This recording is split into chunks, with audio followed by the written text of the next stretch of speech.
période compliquée pour Élisabeth II. Quelques jours après avoir dû quitter Buckingham Palace pour le château de Windsor, où elle a retrouvé le prince Philippe, la monarque britannique a appris une mauvaise nouvelle. Mercredi 25 mars, la couronne a révélé que le prince Charles avait été testé positif au coronavirus et respectait scrupuleusement le confinement, en Écosse, avec Camilla Parker Bowles. Loin de lui, Élisabeth II ne peut pas faire grand-chose d'autre que d'essayer de ne pas s'inquiéter pour son fils. Pour passer le temps, Sa Majesté continue bien sûr de travailler. Dans la journée, elle a même été photographiée en pleine discussion avec Boris Johnson, le Premier ministre britannique. On la voit ainsi dans une tenue bleue, comme elle les adore, tenir un combiné d'une autre époque.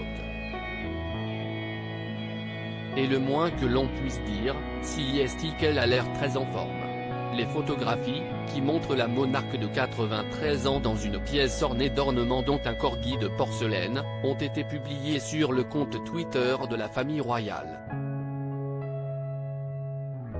La reine a tenu son audience hebdomadaire avec le Premier ministre aujourd'hui par téléphone, pouvait-on lire en légende. Sa Majesté, photographiée ce soir au château de Windsor, a tenu une audience hebdomadaire avec son Premier ministre tout au long de son règne. Pour Élisabeth II, la vie continue malgré l'épidémie de coronavirus. Face à l'inquiétude grandissante et la propagation du Covid-19, le palais de Buckingham a déclaré que la reine, qui réside avec le duc d'Édimbourg au château de Windsor, était en bonne santé et suivait les conseils du gouvernement. Élisabeth II reste en bonne santé après l'annonce du résultat du test du prince Charles, la couronne a annoncé que Sa Majesté Élisabeth II reste en bonne santé. La reine a brièvement vu le prince de Galles pour la dernière fois dans la matinée du 12 mars, peut-on ainsi lire sur le réseau social à l'Oiseau Bleu.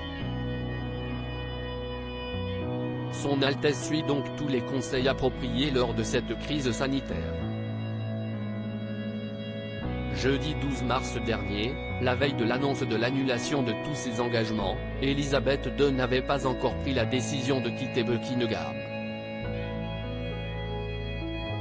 Mais face à la propagation du virus, elle a dû partir se confiner au château de Windsor, où elle a retrouvé son mari qu'elle n'avait pas vu depuis le mois de février.